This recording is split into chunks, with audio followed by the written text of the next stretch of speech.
नमस्कार, बहुत स्वागत है आपका स्वदेश न्यूज में। मैं हूं आपके साथ अंशु शर्मा। आप देख रहे हैं चार बड़ी खबरें। देख लेते हैं कि आज की चार बड़ी खबरें कौन सी हैं। पहली बड़ी खबर हम मिलेंगे जहां पर आज कानपुर में रहेंगे सीएम योगी और राष्ट्रीय अध्यक्ष जेपी नड्डा इसमें मौजूद रहेंगे। कानपुर से 7 दलों के कार्यालयों का उद्घाटन होगा। 20,000 बूथ अध्यक्षों को जीत का मंत्र भी मिलेगा। दूसरी बड़ी खबर हम मिलेंगे जहां पर चुनाव जीतने के लिए कांग्रेस का नया जातीय समीकरण होगा। कई चुनाव हार चुकी कांग्रेस रणनीति बदल रही है। पार्टी बड़े वर्ग में पैठ बनाने की कोशिश में जुटी हुई है। तीसरी बड़ी खबर मिलेंगे जहां पर शिवराज कैबिनेट की बैठक आज है। कृषि उपयोग के लिए पट्टे की जमीन बेचने का अधिकार यहां पर मिलेगा। मध्य प्रदेश भू राजस्व संहिता में संशोधन करने के लिए कैबिनेट मंजूरी भी देगी। चौथी और अंतिम बड़ी खबर हम लेंगे जहां पर बसपा वोट बैंक में बीजेपी सेंध लगाने के लिए तैयार है। जाटव नेताओं के आगे करके बसपा के वोट को तोड़ेगी बीजेपी। गैर यादव, पिछड़ों और दलित वोट पर भाजपा का ध्यान केंद्रित है। जाटव वोट को लेकर भी भाजपा ने आक्रामक राजनीति शुरू कर दी है।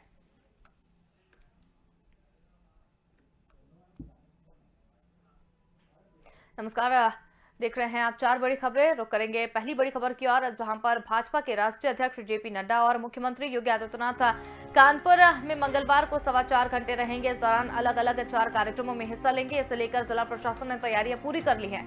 इसमें बूथ अध्यक्षों के सम्मेलन में हिस्सा लेंगे। भाजपा के क्षेत्रीय कार्यालय के साथ 9 जिलों के कार्यालयों का भी उद्घाटन किया जाएगा। निराला नगर रेलवे ग्राउंड में भाजपा कानपुर बुंदेलखंड के 22,143 बूथ अध्यक्षों को योगी और नड्डा संबोधित करेंगे। बूथ जीता चुनाव जीता के मंत्र पर काम कर रहे भाजपा के बूथ अध्यक्ष निराला नगर मैदान में राष्ट्रीय अध्यक्षों के सामने होंगे। 17 जिला इकाइयों में फैले 20,000 से ज्यादा बूथों के अध्यक्ष इस सम्मेलन में पहुंचेंगे और ये सम्मेलन कानपुर के लिए खास महत्वपूर्ण है क्योंकि कानपुर बुंदेलखंड क्षेत्र की 52 विधानसभा सीटों में सबसे ज्यादा 3 सीटें कानपुर बीजेपी हार चुकी है।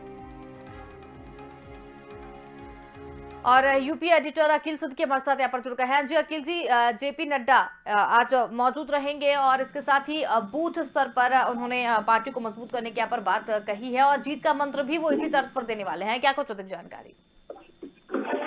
अंशुल, देखिए, निश्चित तौर पर आज कानपुर का दौरा बुंदेलखंड से माना जाता है। निश्चित तौर पे कल इन्होंने शुभारंभ गोरखपुर से किया था, आज कानपुर दौरे पे रहेंगे। लगभग अगर हम बात करें तो 2022 की पार्टी पूरी तरीके से ताकत झोंक रही है, बूथ स्तर को मजबूत करने की बात कर रही है। कानपुर बुंदेलखंड में नई निर्वाचित कार्यालयों का भी ऑनलाइन 7 कार्यालयों का उद्घाटन भी जेपी नड्डा करेंगे। ये कार्यक्रम कानपुर के निराला नगर में रखा गया है बुंदेलखंड को। उसके बाद निश्चित तौर पर इसमें 52 विधानसभाएं हैं, क्षेत्र के 22,143 बूथ अध्यक्ष हैं जिसमें शामिल होने की संभावना है। और इसमें बात करें तो इस कार्यक्रम में राधा मोहन सिंह प्रदेश अध्यक्ष स्वतंत्र देव सिंह है, संगठन मंत्री सुनील बंसल हैं, मौजूदा विधायक वहां के क्षेत्रीय विधायक भी मौजूद रहेंगे, मुख्यमंत्री भी मौजूद रहेंगे। तो निश्चित तौर पे 2022 को लेकर पूरी तरीके से पार्टी के जिम्मेदार वो उत्तर प्रदेश के दौरे पे है। उत्तर प्रदेश को किस तरह मजबूत किया जाए, 2022 में कैसे फतेह किया जाए, कैसे दोबारा पुनः पार्टी सरकार बनाई जाए, इस बात पर चिंतन और मंथन बराबर किया जा रहा है। कहाँ कमियां, कहाँ मतभेद है, उसको भी दूर किया जा रहा है, चाहे वो क्षेत्र में हो, चाहे वो बूथ स्तर पे हो, चाहे वो विधानसभा स्तर पे हो, क्षेत्र में हो, तो उस चीजों को भी, कमियों को भी दूर करती नजर आ रही है। और सरकार की जो तमाम केंद्र सरकार और राज्य सरकार की जो योजना है उसका भी बखान हर मंच से करते नजर आ रहे हैं। निश्चित तौर पर 2022 कैसे जीता जाए इसको पूरी तरीके से जेपी नड्डा, अमित शाह पे ही जिम्मेदारी है, जिसको लेकर बराबर उत्तर प्रदेश के दौरे हैं लगे हुए, चाहे वो बनारस हो, गोरखपुर हो, कानपुर हो, बुंदेलखंड हो, पूर्वांचल हो, इस सभी को फोकस करने की कोशिश की जा रही है। जबकि आज बुंदेलखंड में 52 विधानसभाओं को घेरने की कोशिश जेपी नड्डा करेंगे। बिल्कुल, यहाँ पर कानपुर बुंदेलखंड क्षेत्र की 52 विधानसभा सीटों में सबसे ज्यादा 3 सीटें जो है वो कानपुर में ही बीजेपी हार चुकी है। क्या इस पर भी सबसे ज्यादा काम करेगी बीजेपी? बिल्कुल, निश्चित तौर पर इसी बात को लेकर जेपी नड्डा आज कानपुर में है। कानपुर में जहां पर जिन विधानसभा क्षेत्रों में कमजोर है पार्टी, उसे कैसे मजबूत किया जाए, किस वोट को साधने की कोशिश की जाएगी, किस जो नाराज है उसे कैसे मनाया जाए, इस बात को लेकर भी चिंतन मंथन होगा। क्योंकि बीजेपी चाहती है कि जितनी सीटें हमारे पास है उससे ज्यादा सीटें आ जाए। तो ऐसे में जहां पर सीटें नहीं आ पाई, जहां पार्टी कमजोर रही, जहां प्रत्याशी कमजोर है, इस सब चीज का चिंतन मंथन होगा। और उसके बाद कहीं ना कहीं टिकट बंटवारे को भी मजबूती से उतारा जाएगा, उस प्रत्याशी को जिससे वो विधानसभा जीता जाए। तो इस पूरे मामले में मुख्यमंत्री हो, जेपी नड्डा हो, अमित शाह हो, पार्टी के संगठन मंत्री हो, प्रदेश पदाधिकारी हो, तो इस बात को लेकर कहीं ना कहीं हर जगह जहाँ वो प्रदेश कार्यालय में बैठक देखिए, मुख्यमंत्री कार्यालय में बैठक देखिए, दिल्ली में इसको लेकर बैठक होती है। तो अब वो सभी बूथ स्तर तक फोकस करना, विधानसभा क्षेत्रों को फोकस करना, कमजोर अगर कोई प्रत्याशी है उन्होंने काम नहीं किया तो उसका टिकट 100 से ज्यादा टिकटें कटेंगी, इसका भी अभाव उन लोगों को है। तो ऐसे में अब सभी रिपोर्ट कार्ड बनाने के बाद जब पूरे मंडल की जब व्यवस्था हो जाएगी पूरी तरीके से, प्रदेश के हर विधानसभा क्षेत्रों की निगरानी और चिंतन मंथन होने के बाद ही टिकट बंटवारा होगा। तो ऐसे में माना जा रहा है जहां भी, चाहे वो बुंदेलखंड हो, चाहे वो पूर्वांचल हो, चाहे वो अवध हो, इन सभी क्षेत्रों में जहां भी पार्टी कमजोर रही है वहां के प्रत्याशियों की भी चयनित होगी और उसके साथ साथ मजबूती से प्रत्याशी उतारे जाएंगे, जैसे 2022 फतह करे, बीजेपी फतेह करे। इस बात को लेकर मुख्यमंत्री ने पहले ही साफ कर दिया है कि जो विधायक काम नहीं करेगा उसे टिकट नहीं मिलेगा। तो ऐसे में पार्टी के अगर संगठन की बात करें, संगठन के लोगों ने भी ये बराबर कहते आए जो भी टिकट फाइनल होगा वो मुख्यमंत्री करेंगे। तो ऐसे में अब वो पहले बूथ स्तर को मजबूत करना और कार्य को देखना, रिपोर्ट कार्ड के आधार पर ही ये सारे फैसले भी लिए जाएंगे। जबकि आज बूथ को मजबूत करने के लिए जेपी नड्डा कानपुर पहुंच। चलिए अखिल जी, बहुत धन्यवाद हमारे साथ जुड़ने के लिए और तमाम जानकारी हमारे साथ साझा करने के लिए। जेपी नड्डा बूथ से जीत का मंत्र यहाँ पर देंगे। 20,000 बूथ अध्यक्षों को जीत का मंत्र मिलता हुआ दिखाई देगा।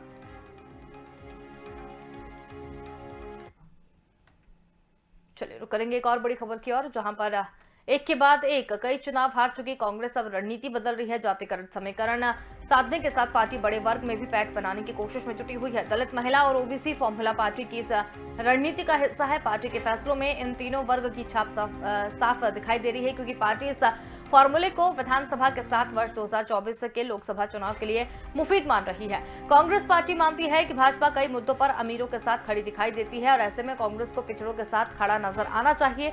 2004 में पार्टी कांग्रेस का हाथ आम आदमी के साथ के नारे के साथ लड़ी और जीती थी और पार्टी को यकीन है कि इस फॉर्मूले के जरिए वो फिर से सत्ता की दहलीज तक पहुंच सकती है।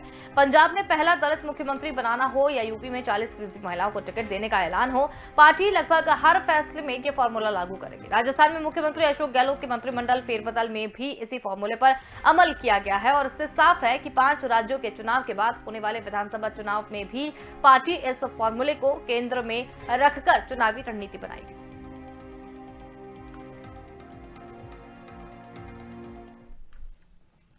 और ज्यादा जानकारी के लिए हमारे साथ पॉलिटिकल एडिटर अखिलेश अकील जी जुड़ गए हैं। जी अखिलेश जी, आपसे जानना चाहेंगे कि अपनी रणनीति चेंज करने पर अब कांग्रेस जो है वो अपनी रणनीति बदल रही है। जातिगत समीकरण साधने के साथ ही पार्टी बड़े वर्ग में भी पैठ बनाने की कोशिश में जुटी हुई है, कैसे समझे इसे? देखिए, कांग्रेस की जो स्थिति है अभी वर्तमान में, उसके सामने उत्तर प्रदेश चुनाव है, इसके तुरंत बाद जो है ना 1 साल के बाद जो है लोकसभा का चुनाव है। कांग्रेस का अपना कोई वोट बैंक रह नहीं गया है और ये जो है ना उनको वोट बैंक अब तैयार करना है। जिस तरह से उत्तर प्रदेश में प्रियंका गांधी कांग्रेस की टीम जो है लगातार काम कर रही है, उसमें एक नई बातें भी सामने आई है कि ये लोग जो है ना जातीय समीकरण को साधने की भी रणनीति पर काम कर रहे हैं। अभी जो पिछले 2-3 महीने के भीतर जो फैसला हुआ है पार्टी के भीतर, उससे साफ जाहिर होता है कि इनका जो नजर है, इनका जो समीकरण बन रहा है वो दलित, महिला और ओबीसी को लेकर समीकरण बन रहा है। इनको लगता है कि जिस तरह से महिलाओं को कैटर करके बीजेपी ने उज्ज्वला योजना चलाकर काफी लाभ कमाया, वोट बैंक महिलाओं का लिया, उधर जो है तृणमूल कांग्रेस भी कन्याश्री योजना चलाकर बंगाल में काफी उसको लाभ मिला और जिस तरह से जो है अरविंद केजरीवाल ने दिल्ली में जो है महिलाओं के लिए बस में फ्री यात्रा करके महिलाओं को कैटर किया, उसी तरह से उत्तर प्रदेश में समझिए कि ये कांग्रेस की जो रणनीति है कि 40% महिलाओं को टिकट देकर जो है महिलाओं को साधने की कोशिश है। उधर जो है दलित वोट बैंक पर भी कांग्रेस की बड़ी नजर है। दलित वोट बैंक पहले भी कांग्रेस के साथ हुआ करता था, लेकिन बीच के दिनों में जब नई नई पार्टियां आई तो दलित वोट बैंक कांग्रेस से छिटकता चला गया। अब जो है दलितों को साधने की कोशिश की जा रही है और पंजाब उस उदाहरण के रूप में हम देख सकते हैं। पंजाब में जिस तरह से दलित को सीएम के रूप में प्रस्तुत किया गया, यह अपने आप में समझिए कि एक उदाहरण के तौर पर ही देखा जा रहा है। उधर जो अभी हाल में जो है 2 दिन पहले जो राजस्थान में जो भी फेरबदल हुआ मंत्रिमंडल में, उसमें भी दलितों को, महिलाओं को और ओबीसी को साधने की कोशिश की गई है। तो ये तमाम रणनीति पर कांग्रेस काम कर रही है। कांग्रेस के पास अपना वोट बैंक अब नहीं बचा है और ये जो वोट बैंक जो नया जो खेल उनका है, यही है कि दलितों को, महिलाओं को और ये जो है ओबीसी को साध कर जो है विधानसभा चुनाव में भी अपनी उपस्थिति दर्ज की जाए। इसके अलावा लोकसभा चुनाव में भी इसी रणनीति के तहत काम किया जाए। तो ये कांग्रेस की नई रणनीति है और कांग्रेस की इस नई रणनीति में कितना उनको लाभ होता है देखना पड़ेगा। लेकिन एक बात तय है कि महिलाओं का जो पूरा जो उन्होंने सिस्टमेटिक एक जो अध्ययन किया है उसमें कहा गया है कि महिलाएं सबसे ज्यादा पुरुषों से भी ज्यादा वो वोटिंग करती है और इसका लाभ जो है बीजेपी ने काफी उठाया है। बीजेपी के इसी रणनीति को काटने के लिए ये उत्तर प्रदेश में 40% महिलाओं को टिकट देने की बात की गई है। अब देखना होगा कि कांग्रेस इसमें कितना उसको लाभ मिलता है, कितनी लाभान्वित होती है कांग्रेस। और ये जो है ना, ये जो महिलाओं का जो वोट बैंक होगा या दलितों का वोट बैंक होगा या ओबीसी का जो वोट बैंक होगा, वो समझिए कि वोट में कितना जो है, समझिए कि चुनावी वोट में कितना तब्दील होता है, ये देखने की बात होगी। ये अखिलेश जी, कांग्रेस पार्टी मानती है कि भाजपा कई मुद्दों पर अमीरों के साथ खड़ी हुई दिखाई देती है। ऐसे में कांग्रेस को पिछड़े के साथ नजर आना चाहिए, कितनी सत्यता है इस बात में? देखिए, ये जो है पहले ये जब बीजेपी जब सत्ता में आई या जब संघर्ष कर रही थी तो एक लग रहा था कि ब्राह्मणों की पार्टी है, बनियों की पार्टी है। बनियों का मतलब यहाँ पर इसलिए कहा जाता था कि वो शहरी क्षेत्रों में जो अमीर लोग हैं, व्यापारी लोग हैं, उनसे पार्टी को ज्यादा जो है खाद पानी मिलता है। और जाहिर सी बात है इसमें सत्यता भी थी, इसका लाभ भी बीजेपी को काफी मिला, क्योंकि फंडिंग की व्यवस्था हो या समझिए कि भगवान राम के नाम पर जो रणनीति बनाई गई, चुनाव जीते गए, चुनाव की तमाम तरह की रणनीति बना करते, इससे इसका लाभ बीजेपी को तो मिला है। लेकिन सबसे बड़ी चीज है कि हर पार्टी अपनी रणनीति बनाती है। कौन अमीरों की पार्टी है, कौन गरीबों की पार्टी है, इसमें नहीं जाना चाहिए। सबसे बड़ी चीज है कि वोट बैंक किसके पास है। वोट बैंक जिसके पास है वही सबसे अमीर पार्टी है। वोट बैंक जिससे छिप गया, समझिए कि वो गरीब पार्टी हो जाती है। तो सच्चाई तो यही है। बिल्कुल। चलिए अखिलेश जी, बहुत धन्यवाद हमारे साथ में जुड़ने के लिए और तमाम जानकारी हमारे साथ साझा करने के लिए।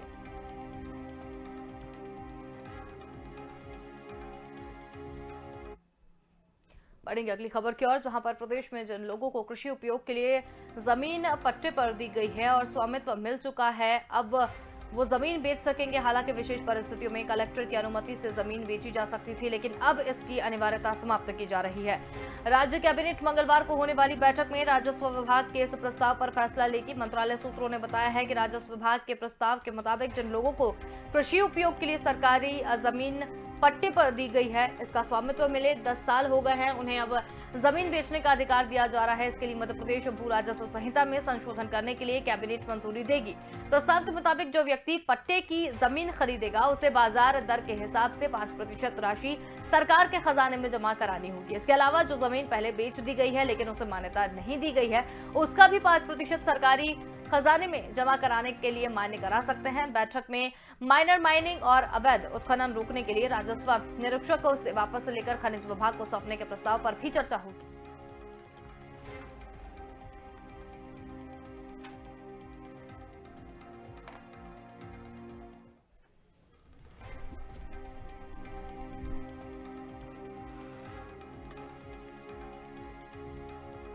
बड़ी खबर आपको बता रहे हैं, शिवराज कैबिनेट की बैठक आज है। मध्य प्रदेश भू राजस्व संहिता के संशोधन करने के लिए कैबिनेट को मंजूरी देगी।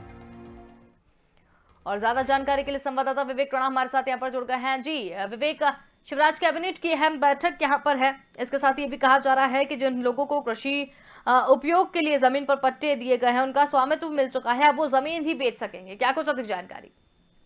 बिल्कुल अंशुल, बात की जाए शिवराज कैबिनेट की तो आज शिवराज कैबिनेट की बैठक है और बैठक में अहम जो विषय हैं उन पर चर्चा की जाएगी और साथ ही कई ऐसे प्रस्ताव है जिसको मंजूरी देने पर शिवराज सरकार विचार कर सकता है। मगर बात की जाए महत्वपूर्ण मुद्दों की तो प्रदेश में जिन लोगों को कृषि उपयोग के लिए जो जमीनी पट्टे दिए गए थे उनका स्वामित्व उनको मिल जाए, जिनके लिए वह अपनी जमीन किसी और को भी बेच सकते हैं, इसके लिए जो प्रस्ताव है वो आज कैबिनेट में रखा जाएगा और इस प्रस्ताव को मंजूरी दी जाएगी। मगर बात की जाए राजस्व विभाग की तो बैठक में माइनिंग के अवैध उत्खनन रोकने के अधिकार जो राजस्व निरीक्षण के पास थे वो अब खनिज विभाग को प्रस्ताव पर दे सकते हैं, क्योंकि इसके पहले की बात की जाए तो माइनर माइनिंग में लगातार अवैध उत्खनन के जो मामले हैं वो सामने आ रहे थे। और बात की जाए अधिकार की, तो अधिकार राजस्व निरीक्षकों के पास था। तो इस पर विचार किया जा सकता है और इस प्रस्ताव को आज मंजूरी मिल सकती है कि जो खनिज विभाग है वो इस पर पूरा फोकस करेगा और जो अधिकार है वो खनिज विभाग के पास वापस चल जाएगा। मगर बात की जाए किसानों की, तो किसानों के लिए एक महत्वपूर्ण आज एक फैसला हो सकता है, क्योंकि बात की जाए जमीन की, तो जमीन के पट्टे उनके अधिकार में रहेंगे, उनका स्वामित्व उनको मिलेगा, तो वो अपनी जमीन जो है वो बेच सकते हैं। तो आज कई अहम विषयों और कई ऐसे प्रस्ताव हैं जिन पर आज मोहर लग सकती है शिवराज कैबिनेट में। जी बिल्कुल विवेक, लेकिन ये भी बताया जा रहा है कि विशेष परिस्थितियों में कलेक्टर की अनुमति से ही जमीन बेची जा सकती थी, ऐसा पहले था, लेकिन अब इसकी अनिवार्यता को समाप्त किया जा चुका है। तो कितना लोगों को इससे फायदा होता हुआ दिखाई देगा? अंशुल, बात की जाए कलेक्टर की, तो पहले कलेक्टरों के पास अधिकार था कि बिना कलेक्टर की अनुमति से या विशेष परिस्थिति में कलेक्टर से ही अनुमति लेकर जो जमीन है वो बेच सकते थे। मगर बात की जाए पिछले करीब 12 साल से इस पर रोक लगी हुई थी, मगर आज शिवराज कैबिनेट में इस प्रस्ताव को रखा जाएगा और इस प्रस्ताव को मंजूरी दी जाएगी, जिससे जो आम जो लोग हैं जो अपनी जमीन बेचना चाहते हैं वो अपनी जमीन इजीली बेच सकते हैं। क्योंकि कई बार देखने में ये मिलता है कि लोग अपनी जमीन बेचने में जो दिक्कतें, जो परेशानी सामने आती हैं वो अब नहीं आ पाएगी। तो शिवराज कैबिनेट में अहम ये प्रस्ताव आज रखा जाएगा और इन प्रस्ताव पर चर्चा होके इन प्रस्तावों पे आज मोहर लगती नजर आएगी। जी चलिए विवेक, बहुत धन्यवाद हमारे साथ में जुड़ने के लिए और तमाम जानकारी हमारे साथ साझा करने के लिए। चलिए बढ़ेंगे अगली खबर की ओर, जहां पर भाजपा बसपा के वोट में सेंध लगाने में जुट गई है। भाजपा से उनके नजदीकी प्रचार से मुसलमान उनसे दूर हुए, तो अब भाजपा अपने जाटव नेताओं को आगे करके मायावती के कोर वोट को तोड़ने में जुटी हुई है। वैसे भी इस बार विधानसभा चुनाव में मायावती की पार्टी बहुत ताकत से लड़ती नहीं दिख रही है और तमाम चुनाव पूर्व सर्वेक्षणों में बसपा को कांग्रेस के साथ साथ हाशिए पर दिखाया जा रहा है। बहरहाल यादव और मुस्लिम वोट की आक्रामक एकजुटता और जाटों की नाराजगी के बीच भाजपा ने गैर यादव, पिछड़ों और दलित वोट पर अपना ध्यान केंद्रित किया है। इसके पहले ये कहा जा रहा था कि भाजपा सिर्फ गैर यादव दलित वोट के लिए अपने को जोड़ने की रणनीति कर रही है, लेकिन अब जाटव वोट को लेकर भी भाजपा ने आक्रामक रणनीति शुरू कर दी है। अगर जाटव टूटते हैं तो पहले ही हाशिए पर पहुंची मायावती के लिए बहुत मुश्किल हो जाएगी। भाजपा को कोशिश कम से कम 50% जाटव वोट हासिल करने की है। ध्यान रहे कि उत्तर प्रदेश की कुल दलित आबादी में आधी आबादी जाटव की है, यानी 10% के करीब जाटव है और यही वोट मायावती की ताकत है। बसपा के वोट बैंक में बीजेपी की सेंधमारी देखने को मिल रही है। जाटव नेताओं को आगे करके बसपा के वोट तोड़ने में अब बीजेपी जुट गई है। गैर यादव, पिछड़ों और दलित वोटों को तोड़ने के लिए भी भाजपा ने अब नई स्तर पर रणनीति बनानी शुरू कर दी है। बसपा वोट बैंक में बीजेपी सेंध लगाने को तैयार है और जाटव नेताओं को आगे करके बसपा वोट तोड़ेगी बीजेपी। गैर यादव, पिछड़ों और दलित वोट पर भाजपा का ध्यान केंद्रित है। इस वक्त की बड़ी खबर आपको बता रहे हैं।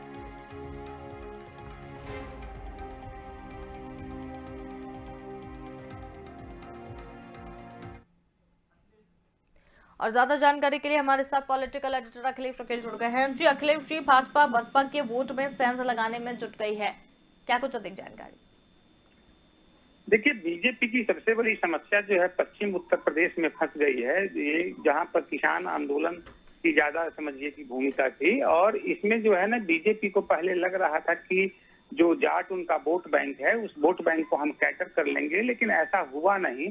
तो बीजेपी अब नई रणनीति के तहत जो है मायावती का जो वोट बैंक जाटव है वो समझिए उस पर उनका फोकस हो गया है। और इस पूरे खेल में समझिए कि उत्तराखंड की जो राज्यपाल थी बेबी रानी मौर्य, उसको जो है ना पद से हटाकर उन्होंने जो है इस काम में लगा दिया है। आपको बता दें कि ये जो पश्चिम उत्तर प्रदेश का जो इलाका है वहां पर जाटव वोट बैंक सबसे ज्यादा है और समझिए मायावती का वही आधार भी है। और वहीं पर मुस्लिम वोट बैंक भी सबसे ज्यादा है। तो इस बार जो है जाट और मुसलमान एक होकर समाजवादी पार्टी की तरफ जाता दिख रहा है। तो बीजेपी को तो वैसे ही वहां पर घाटा हो रहा है। इसी वजह से जो है ना बीजेपी की जो पूरी रणनीति बन रही है जाटा वोट बैंक में सेंध लगाने की, क्योंकि अगर मायावती के वोट बैंक जाटा वोट बैंक में सेंध लगाती है तो बीजेपी को कुछ सीटें वहां पर पश्चिम उत्तर प्रदेश में मिलती दिख रही है। लेकिन ये कितना संभव होता ही देखना होगा, क्योंकि पश्चिम उत्तर प्रदेश का मुस्लिम वोट बैंक और समझिए कि जाट वोट बैंक समझिए कि बीजेपी के खिलाफ अभी चला गया है।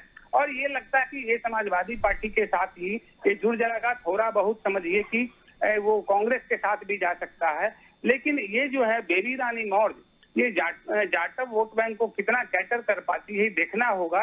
लेकिन सबसे बड़ी चीज है कि पूरे उत्तर प्रदेश में जो दलितों की आबादी है, उस दलित आबादी में 50% करीब समझिए कि जाटव वोट बैंक है, जिस पर मायावती का अधिकार था, उन्हीं का वो वोट बैंक का आधार था उनका। और ये जो है ना अगर मायावती के इस वोट बैंक में बीजेपी सेंध लगाती है तो बसपा की राजनीति बहुत कमजोर हो जाएगी। बसपा वैसे भी इस बार चुनाव बहुत तीखे तेवर के साथ नहीं लड़ती दिख रही है।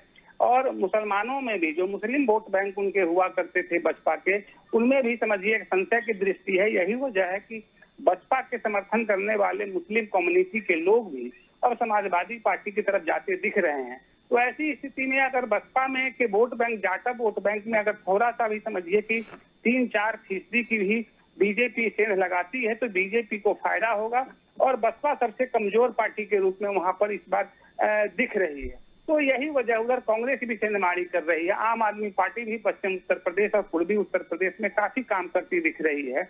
ऐसी स्थिति में बसपा की अगली रणनीति क्या होगी देखना होगा। लेकिन बीजेपी पूरी ताकत के साथ जाटा वोट बैंक में जो मायावती का वोट बैंक है उसमें सेंधमारी करती दिख रही है। चलिए, बहुत धन्यवाद अखिलेश जी हमारे साथ में जुड़ने के लिए और तमाम जानकारी हमारे साथ साझा करने के लिए।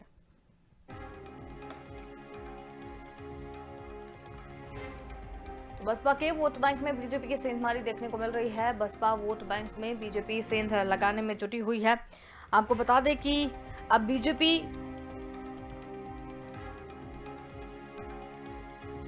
इस वक्त की बड़ी खबर आपको बता रहे हैं, जहां पर बसपा से उनकी नजदीकी प्रचार और मुस्लिम उनसे दूर हो गए हैं। तो अब भाजपा अपने जाटव नेताओं को आगे करके मायावती के कोर वोट को तोड़ने में जुटी हुई है। वैसे भी इस बार विधानसभा चुनाव में मायावती की पार्टी बहुत ताकत से लड़ती हुई नहीं दिखाई दे रही है और इसी का फायदा कहीं ना कहीं बीजेपी दिखाती हुई नजर आ रही है। और फिलहाल के लिए इस बुलेटिन में इतना ही। देखते रहिए स्वदेश न्यूज, क्योंकि सबसे पहले देश।